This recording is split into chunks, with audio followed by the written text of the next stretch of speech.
Hi అండి అందరికీ. ఇప్పుడు ఉన్నటువంటి విద్యా విధానం ప్రకారం టెట్లో రాబోయేటటువంటి ఇంపార్టెంట్ బిట్స్ ఏంటనేటటువంటిది ఒకసారి చూద్దాం.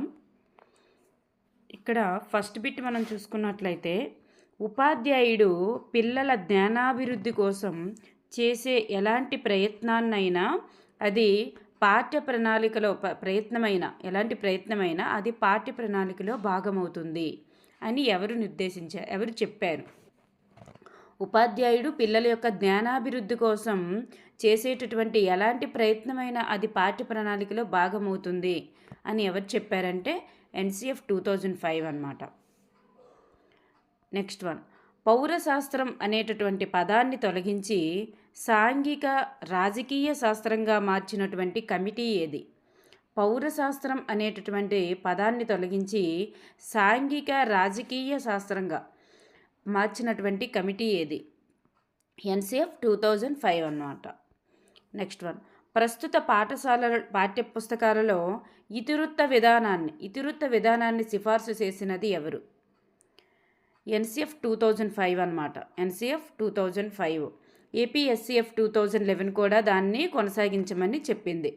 అయితే ఈ ఇతివృత్త విధానం ప్రవేశపెట్టిన తర్వాత 2011 అండ్ 12లో మనకి ఏం చేస్తారంటే 7 ఇతివృత్తాల ఆధారంగా మళ్ళీ రూపొందించారనమాట. ఫస్ట్ 6 ఇతివృత్తాలు ఉండేవి, తర్వాత 7 ఇతివృత్తాల ఆధారంగా మార్చారు 6 నుండి 8 తరగతి వాళ్ళకి. నెక్స్ట్ వన్, ప్రస్తుత పాఠ్యపుస్తకాలు ఏ విధానంలో ఉండాలి అంటే ఏ ఉపగమాలను అనుసరించాలని ఎన్సిఎఫ్ సూచించింది? దేన్ని అనుసరించాలని చెప్పిందంటే సమ్మిళిత విధానంలో ఉండాలి, ఇతివృత్త ఉపగమం అనేటటువంటిది ఇతివృత్త విధానంలో ఉండాలని చెప్పిందనమాట. సమ్మిళిత విధానం మరియు ఇతివృత్త ఉపగమాన్ని ఉండాలని ఎన్సిఎఫ్ 2005 అనేటటువంటిది సూచించడం జరిగినది. నెక్స్ట్ వన్, ఎన్సిఎఫ్ 2005 పాఠశాల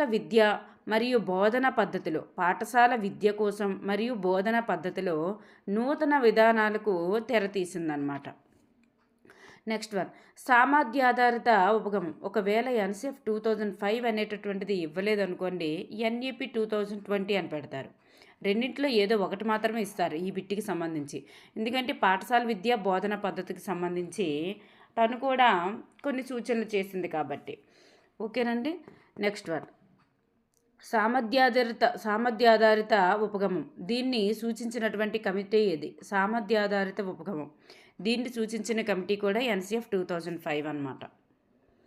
నెక్స్ట్ వన్, ప్రజాస్వామిక విలువలు మరియు మానవతా విలువలను విద్యార్థిలో పెంపొందిస్తూ వారిని ఒక బాధ్యతాయుతమైనటువంటి పౌరులుగా తీర్చిదిద్దేందుకు. చూడండి, ప్రజాస్వామిక విలువలు మరియు మానవతా విలువలు ఈ రెండూ కూడా విద్యార్థుల్లో పెంపొందించి వారిని ఒక బాధ్యతాయుతమైనటువంటి పౌరులుగా తీర్చిదిద్దేందుకు వీలు కల్పించేటటువంటి పాఠ్య ప్రణాళిక ఉండాలి మరియు తరగతి బోధన కూడా ఉండాలి అని సూచించినది ఎవరంటే ఎన్సిఎఫ్ 2005. ఇప్పుడే చెప్పుకున్నాం కదండి, పాఠ్య ప్రణాళిక మరియు పాఠశాల విద్య మరియు బోధనా పద్ధతి అని. పాఠ్య ప్రణాళిక మరియు బోధనా పద్ధతి రెండింటికి కూడా బోధన పద్ధతి గురించి ఎన్సిఎఫ్ 2005 అనేటటువంటిది చెప్పడం జరిగింది. నెక్స్ట్, పాఠ్య పుస్తకం అనేటటువంటిది చూడండి, ఇది టెక్స్ట్ బుక్ ముందు మాటలో ఉంటుందమ్మా. టెక్స్ట్ బుక్లోని ముందు మాటలో ఉంటుంది ఈ బిట్టు. పాఠ్యపుస్తకం అనేటటువంటిది విద్యార్థుల్లో ఆలోచనలు రేకెత్తించాలి, అన్వేషణకు అవకాశం ఇవ్వాలి, విశ్లేషణ ధోరణిని పెంపొందించాలి, స్వీయ మూల్యాంకనానికి అవకాశం ఇవ్వాలి. ఇవి ఎవరు చెప్పారు? ఎన్ఈపి 2020 మరియు ఆర్టీ యాక్ట్ 2009. ఎందుకు అంటే ఎన్ఈపి తన యొక్క సూచనలు సలహాలు అనేటటువంటివి అంటే కొన్ని ఎక్కడి నుండి తీసుకోవడం జరిగింది అంటే ఆర్టీ యాక్ట్ 2009 నుంచి తీసుకోవడం జరిగింది. అలాగే అంతకు ముందున్నటువంటి విద్యా విధానం 1986 నుంచి కూడా తీసుకోవడం జరిగిందనమాట. ఈ ఎన్ఈపి 2000 నూతన విద్యా విధానం ఎక్కడి నుండి తీసుకుందంటే ఆర్టీ యాక్ట్ నుంచి తీసుకుంది. అలాగే ఎన్ఈపి 1986 నుంచి కూడా కొన్ని సూచనలు సలహాలు అనేటటువంటివి అక్కడి నుంచి కూడా కొన్ని మార్గదర్శకాలని తీసుకోవడం జరిగిందనమాట. అందుకే ఇక్కడ ఇవి సూచించినవి ఎవరు అంటే ఆర్టీ యాక్ట్ మరియు ఎన్పిఈ 2020ని కూడా మనం అక్కడ ప్రస్తావించడం జరిగింది ముందు మాటలో. సో ఆలోచనలు, అన్వేషణ, విశ్లేషణ ధోరణి, స్వీయ మూల్యాంకనం ఈ వర్డ్స్ కనిపిస్తే మీకు ఎన్ఈపి 2020 మరియు ఆర్టీ యాక్ట్ 2009 అని గుర్తుపెట్టుకోండి. పాఠ్యపుస్తకం అనేటటువంటిది ఆలోచనలు రేకెత్తించే విధంగా ఉండాలి. అన్వేషణకు అంటే ఇవన్నీ కూడా పాఠ్యపుస్తకం గురించి చెప్పారమ్మా. అన్వేషణకు అవకాశం ఇవ్వాలి. అలాగే విశ్లేషణ ధోరణి పెంపొందించేదిగా ఉండాలి. స్వీయ మూల్యాంకనానికి సెల్ఫ్ అసెస్మెంట్ ఆల్రెడీ మనం చెప్పుకున్నాం కూడా. సమ్మేటివ్ అసెస్మెంట్ని కూడా సెల్ఫ్ అసెస్మెంట్గా మార్చారు అని. అంటే విద్యార్థులు తనంతట తానుగా స్వీయ మూల్యాంకనానికి అవకాశం ఇవ్వాలి అని చెప్తుందన్నమాట. నెక్స్ట్ వన్, భాష అంటే ఇది కూడా ఏపీఎస్సిఎఫ్ 2011 చెప్పింది. తెలుగు టెక్స్ట్ బుక్లో ఉంటాయమ్మ. ఇది తెలుగు టెక్స్ట్ బుక్లో ఉంటుంది. భాష అంటే ఏం చెప్పిందంటే భాష అంటే కేవలం భావ వినిమయ సాధనం. చూడండి, భావ వినిమయ సాధనం మాత్రమే కాదు, సంస్కృతి సాంప్రదాయాలు మరియు ఆచార వ్యవహారాలను కాపాడేటటువంటి సాధనం అని చెప్తుంది. భాష అంటే ఒకప్పుడు భావ వినిమయం మరియు భావ వ్యక్తీకరణ లేదా భావ వ్యక్తీకరణ అని చెప్పేసి అప్పుడు చెప్పారు ఒకప్పుడు భాష అంటే. కానీ ఇప్పుడు ఏం చెప్తున్నారు, సంస్కృతి అంటే వాటిని మాత్రమే కాకుండా సంస్కృతి సాంప్రదాయాలకు మరియు ఆచార వ్యవహారాలను కాపాడేటటువంటి సాధనం అని చెప్పేసి చెప్తున్నది ఎవరంటే ఏపీఎస్సిఎఫ్ 2011. ఎవరు చెప్పారంటే ఏసీఎస్సిఎఫ్ 2011 అనమాట. ఆంధ్రప్రదేశ్ విద్యా ప్రణాళిక పరిధి చట్టం అంటారు దాన్ని తెలుగులో. ఓకేనండి. నెక్స్ట్ వన్, పిల్లలు పాఠశాలల్లో కళలు మరియు ఉత్పత్తి అంశాలు భాషా బోధనకు ఆధారం కావాలి. భాషా బోధన గురించి 2 కూడా పాయింట్స్ చూడండి. పిల్లల పాఠశాలల్లో కళలు ఉత్పత్తి అంశాలు భాషా బోధనకు ఆధారం కావాలని చెప్పింది కూడా ఏపీఎస్సిఎఫ్ 2011 అనమాట. తెలుగు పాఠ్యపుస్తకం రూపకల్పన యొక్క ముఖ్య ఉద్దేశం ఏంటంటే తక్కువ పాఠ్యాంశాలు మరియు లోతైన అవగాహన, సరళమైన భాష. ఓకేనండి. నూతన తెలుగు పాఠ్యపుస్తకాల రూపకల్పనలో మౌలిక అంశాలు ఏమిటంటే మానవత్వపు విలువలు పెంపొందించడం. చూడండి, మానవత్వపు విలువలు పెంపొందించడం, పిల్లల యొక్క భాషకు ప్రాధాన్యత ఇవ్వాలి. పిల్లలు వాళ్ళు ఆల్రెడీ పాఠశాలలో రాకముందు ఎటువంటి భాష ఉందో వాటిని గౌరవించాలని కూడా చెప్తుంది అనమాట. పిల్లల యొక్క భాషకు ప్రాధాన్యం ఇవ్వాలి. అలాగే స్థానిక సంస్కృతి మరియు సాంప్రదాయాలకు సముచిత స్థానం అనేటటువంటిది కల్పించాలి. చూడండి, నేటి విద్యా విధానం సంస్కృతి సాంప్రదాయాలకు ఎక్కువగా ప్రాముఖ్యత ఇస్తుందని గుర్తుపెట్టుకోండి. మానవతా విలువలు పెంపొందించడం, భాషకు ప్రాధాన్యతనివ్వడం, సంస్కృతి సాంప్రదాయాలకు సముచిత స్థానం కల్పించడం. నెక్స్ట్ చూడండి, ఇది మళ్ళీ ఎన్ఈపి 2020 మరి ఆర్టీ యాక్ట్ ఏం చెప్తుందంటే ఈ 2 కలిసి బాలలందరికీ అత్యున్నత ప్రమాణాలతో కూడిన విద్యను అందించాలి అని చెప్తుంది. అత్యున్నత ప్రమాణాలతో కూడినటువంటి విద్యను అందించాలి. సమాన విద్యావకాశాలు కల్పించడం ద్వారా శిస్తుర అభివృద్ధిని సాధించాలంటుంది. అలాగే భారత సమాజాన్ని అద్భుతమైనటువంటి జ్ఞాన సమాజంగా తీర్చిదిద్దాలని చెప్తుంది. బాలలందరికీ అత్యున్నత ప్రమాణాలతో కూడినటువంటి విద్యను అందించాలి. సమాన విద్యావకాశాలను కల్పించడం ద్వారా సుస్థిరాభివృద్ధిని సాధించాలి. అలాగే భారత సమాజాన్ని అద్భుతమైనటువంటి జ్ఞాన సమాజంగా కూడా తీర్చిదిద్దాలని చెప్తుంది. నెక్స్ట్ వన్ చూస్తే పరిసరాల విజ్ఞానం 1 and 2 అంటే విజ్ఞాన శాస్త్రము మరియు సాంఘిక శాస్త్రంను సమైక్యంగా పరిసరాల విజ్ఞానంగా చదవాలని సూచించిన వారు ఎవరమ్మా? ఎన్సిఎఫ్ 2005. పరిసరాల విజ్ఞానంగా చదవాలని చెప్పింది ఎవరంటే ఎన్సిఎఫ్ 2005 అన్నమాట. అలాగే ఈ 2 ఒకప్పుడు వేరు చేసి బోధించాలని చెప్పింది ఈశ్వరీబాయి పటేల్ కమిటీ. ఈ రెండింటిని వేరు చేసి బోధించాలని చెప్పింది Eshwaribai Patel committee. Next one, పాఠ్యపుస్తకం అనేటటువంటిది ఒక రాష్ట్ర విద్యా కార్యక్రమంలో నిర్దేశించబడినటువంటి విషయ ప్రణాళికను ఆచరణకు తీసుకురావడానికి ఉపయోగించే ఒక పరికరం అని చెప్తుంది.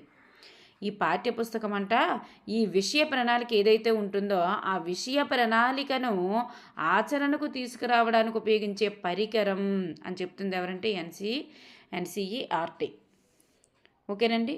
నెక్స్ట్ వన్, స్థానిక పరిసరాల నుంచి ప్రపంచం వరకు అర్థం చేసుకునే విధంగా విద్యా ప్రణాళిక ఉండాలి అని సూచించింది ఎన్సిఎఫ్ 2005. నెక్స్ట్ వన్, జాతీయ విద్యా విధానం ఏర్పాటైన సంవత్సరం ఎన్పిఈ 1986. అలాగే విద్యా విధానానికి 10 మౌలిక సూత్రాలను సూచించినటువంటి కమిటీ ఏంటి అంటే ఎన్పిఈ 1986. అదేవిధంగా దేశమంతటా కూడా ఒకే మౌలిక పాఠ్య ప్రణాళిక ఉండాలి అని చెప్తుంది కూడా ఎన్పిఈ 1986.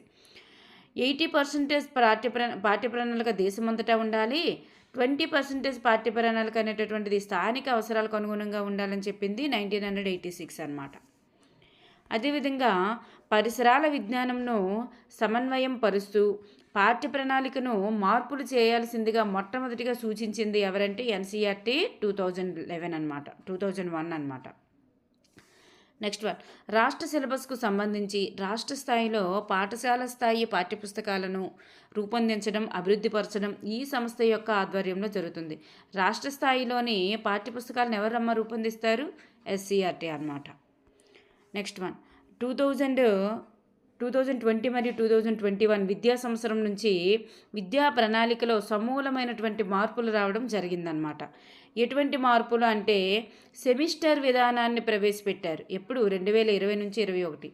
పాఠ్యపుస్తకాలలో ద్విభాషా విధానాన్ని రూపొందించారు. ఇతివృత్త విధానాన్ని కూడా తీసుకువచ్చారన్నమాట.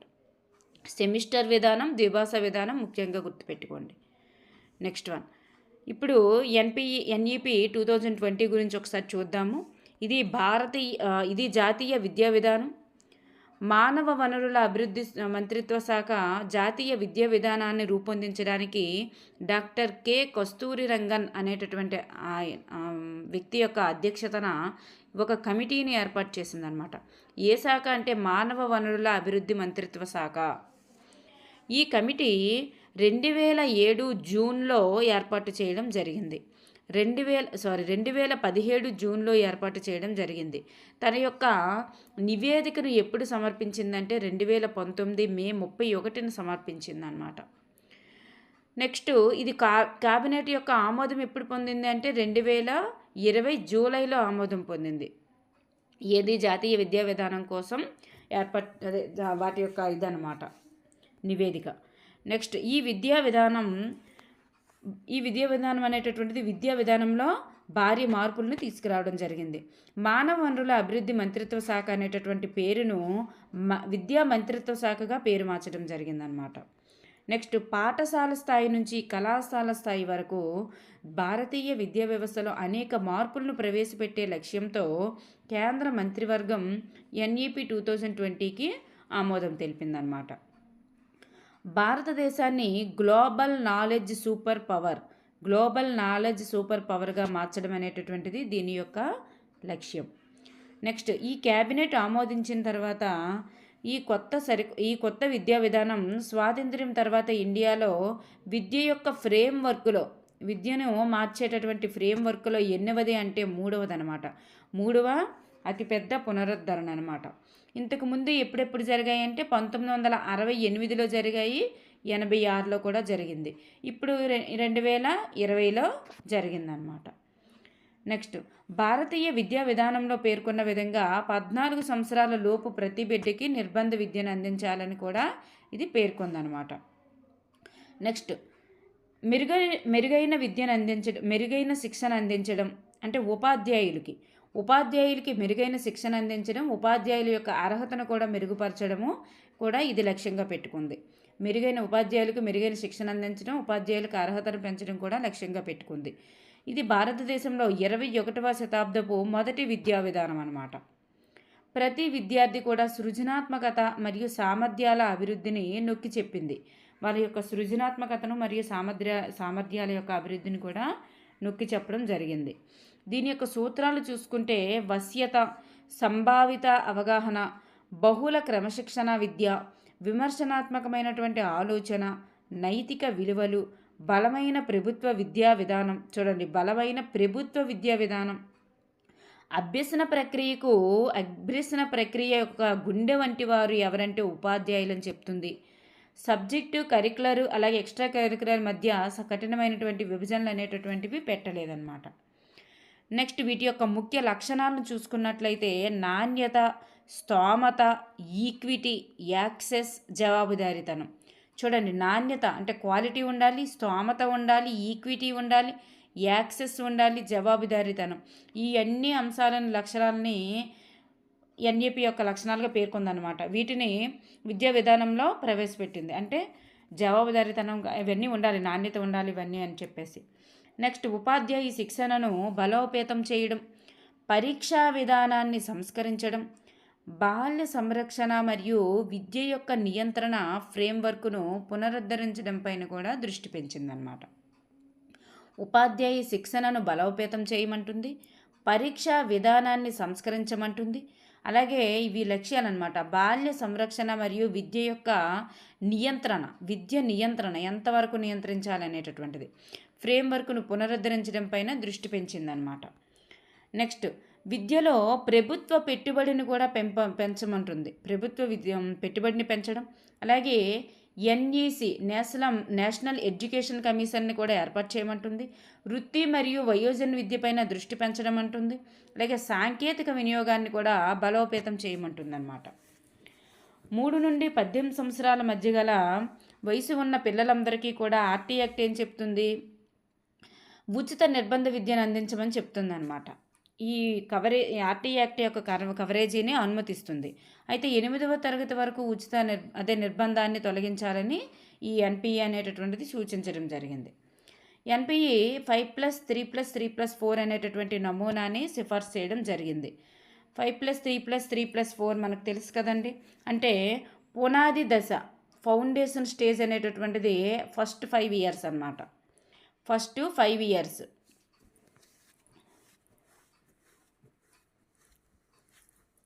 అంటే LKG, UKG, nursery and 1-2 classes అన్నమాట. అంటే చూడండి, 3 సంవత్సరాల నుంచి 18 సంవత్సరాల వరకు. ఇది చూడండి, చూస్తే 3 సంవత్సరాల నుంచి 18 సంవత్సరాల వరకు. 3 సంవత్సరాల నుంచి 18 సంవత్సరాల వరకు దీని యొక్క విద్యా వ్యవస్థ అనేటటువంటిది ఉంటుంది. 3 సంవత్సరాల నుంచి 8 సంవత్సరాల వరకు ఇదంతా కూడా ఫౌండేషన్ స్టేజ్ అన్నమాట. Foundation stage. Next, preparatory stage అంటే సన్నాహ దశ. ఇది 3, 4, 5 తరగతుల వారికి. 3, 4, 5 తరగతుల వారికి. Next, middle stage. ఇది మధ్యస్థ దశ. ఇదేంటి? ఈ 3 సంవత్సరాలు కూడా 6, 7, 8 తరగతుల వారికి. నెక్స్ట్ 9 తరగతి నుంచి ఇంటర్మీడియట్ వరకు ఏం చెప్తుందంటే ఇది మాధ్యమిక దశ అని చెప్తుంది. ఇక్కడ వృత్తి విద్యను ప్రవేశపెట్టమని చెప్తుందమ్మా. వృత్తి విద్యను ప్రవేశపెట్టమని చెప్తుందన్నమాట. నెక్స్ట్, పరీక్షా సంస్కరణలు ఏం తీసుకొచ్చిందంటే 3, 5, 8 తరగతుల్లో రాష్ట్ర జనాభా గణనకు సంబంధించిన పరీక్షలు ఉండాలని చెప్తుంది. 10వ తరగతి బోర్డు ఎగ్జామ్స్ అనేటటువంటివి నైపుణ్యాలు, కోర్ కాన్సెప్ట్లు, అలాగే ఉన్నతి ఆలోచనలు, అలాగే సామర్థ్యాన్ని పరీక్షించే విధంగా ఉండాలని చెప్తుంది. అలాగే 9 నుండి 12 తరగతి విద్యార్థులకు తప్పనిసరిగా ఒక వృత్తి విద్యను పొందాలి అని చెప్తుంది. అలాగే త్రిభాషా విధానాన్ని కొనసాగించాలని సూచించింది. బాలల విద్యను 3 నుండి 8 సంవత్సరాల వరకు ఏర్పడేటటువంటి విద్యకు ప్రాధాన్యతను ఎక్కువగా గుర్తించడం జరిగిందనమాట. ఇది 2040 నాటికి వీలైనంత వరకు సాధించాలి అని చెప్తుంది. Next one,